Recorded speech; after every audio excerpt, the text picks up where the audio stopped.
All right, the Lions got their swagger back this weekend. We all know that, but I think what's so important to remember is why. And in this video, we are going to talk about the key difference. And yes, we understand that Gibbs was awesome. Yes, we know that Jared Goff threw for 5 touchdowns. We all saw Amon Ra St Brown say, hey, JMO, you got the Superman thing, but I'm going to do a flip in the air. So you can be Superman, but I'm going to be Superman, maybe even Spider-Man, because I'm going to do a flip. And so like all these fun things are happening in this game. The defense is blitzing like crazy, but that's not the sole reason why we won. All of those things, Jameson Williams getting 7 targets, Goff throwing 5 touchdowns, Gibbs having 11 carries, only 11 carries for 100 yards, St. Brown going over 100 yards and a touchdown. All of that was important to the offense, but there was one thing that was even more important, and I'm going to show it to you right here. Al Karsten, at Big Alfredo Sauce on Twitter, or X, formerly known as Twitter, is Detroit Lions offense with/without Frank Ragnow on the field this season. All right, this is per Nate Tice. And this is absolute insanity to me. I'm going to show you a couple things, and then I'm going to give you a couple Dan Campbell quotes. Success rate with Frank Ragnow, 44.7%, which is 4th. EPA per play, 0.11. Estimated points added. Tied for 2nd. Without Frank, 182 plays. Success rate, 36.4%. That's 29th in the league. Remember, with Frank, it was 4th in the league. Without him, 29th. EPA per play, negative 0.13. That's 27th in the league. With him, they were 2nd in the league. Frank is the straw that stirs the drink for this Detroit Lions offense. And it's so weird to hear. It's so weird to see. But the truth is, we've seen it throughout the years. And the reason is not because Graham Glasgow isn't a good center. Graham Glasgow is just fine at center. He is. Okay? But there are a select 2, 3, maybe 4 centers in the league that have the ability to do what Frank does. And remember, if Graham Glasgow moves over to center, who's replacing him at right guard? Because now we finally have Jonah Jackson healthy, but that means you need to either have Iwosika or Colby Sorsdahl at right guard. So you are downgrading your center. You're just downgrading your center, and then you are really downgrading your right guard. All right, so I'm just going to give you a couple of PFF stats on this right now. So Colby Sorsdahl's PFF grade is a 42. It's 42. Coyote Iwosika is a 59.8. Mostly in the run blocking, he's good. 64.2. He's a 51 run blocker. All right, so Sorsdahl's a 42. And Iwosika is a 49. Okay, Graham Glasgow is a 76.3. So Graham Glasgow has been playing just fine. He's been playing just fine. He ranks really, really well. He's 8th.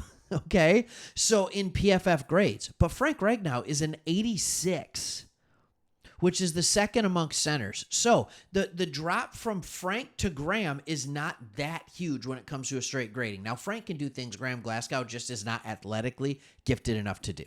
The power and speed combination of Frank is remarkable.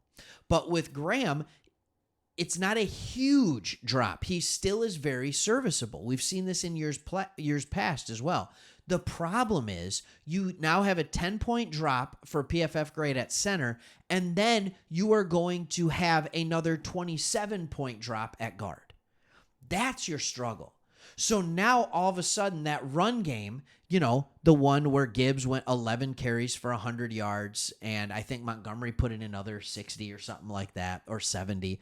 Like when you have that running game, all of a sudden you're looking at it and you're like, oh, why is that? That's because we have Jackson, we have Ragnow, and we have Glasgow all next to each other, so there's good power.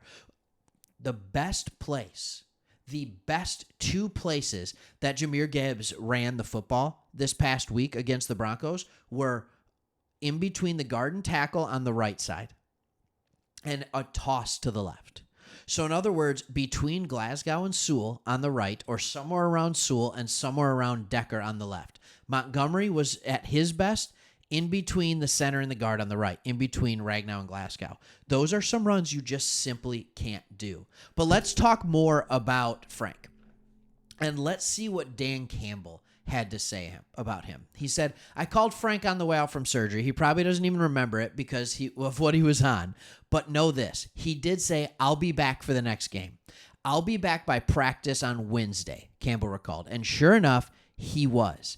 And every day he kept telling me, I'll be ready next week. I'll be ready next week. And that's how Frank is. Frank's going to will himself. His mind controls his body, which we talk about all the time. The good ones can do that. The dude has we're not sure exactly, but an arthroscopic knee surgery, and he's back playing in a week and a half? Are you kidding me? I'd still be laying in bed. I'd be playing it for all I could do, asking my wife to give me chips. Right?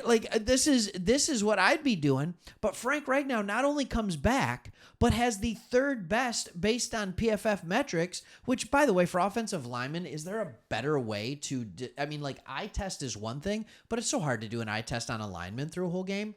So your PFF metric might be your best one. It's the third best game he's had all year. This dude has become an absolute regular on the injury report. Whether it's an ankle, whether it's a knee, whether it's a back, all right? Foot, knee, back, foot, knee, back, foot, knee, back. That's just what he is because he has the toe. And he's been dealing with for years. And he's just one of those guys that puts it all to the side. Dan Campbell went on to say, he's a tough dude and he's a mind over matter guy. But ultimately, what it's about for him, I just go back to this. You call it what you want. He is terrified of letting his teammates down.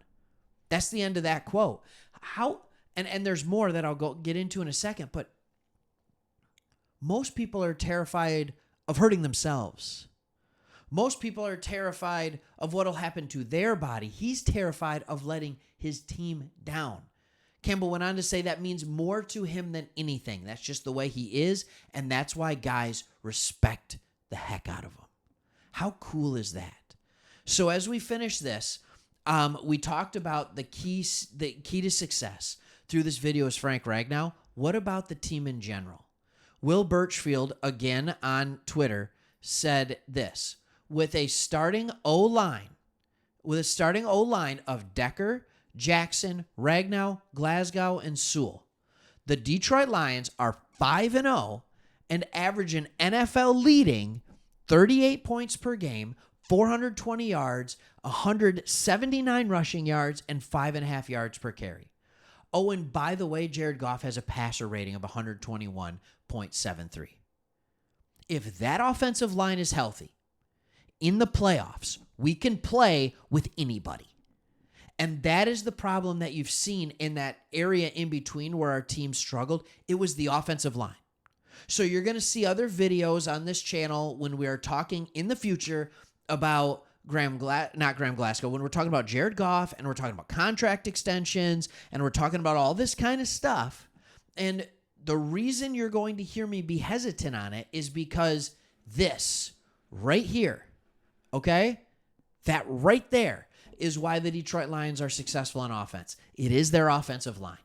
And can you continue to pay the offensive line and pay all these guys what they need to do and pay Jared Goff and still round out the roster well? Because it is proven with Jared Goff, you're not just spending money on him, you need to spend 50 to 60 million on an offensive line. Whereas not all quarterbacks need that. So we'll get into that. But the offensive line is huge. Ragnow is huge. When we're talking about injuries in the future, the most important players we're going to be talking about are those five right there. Those five right there, that offensive line. So hope you enjoyed the video. That is the key to success. You can't argue with the stats, and you can't argue with what happened against the Broncos. So hope you enjoyed it. Thank you so much for watching. Like, subscribe, comment, all that good stuff. See you on the next one.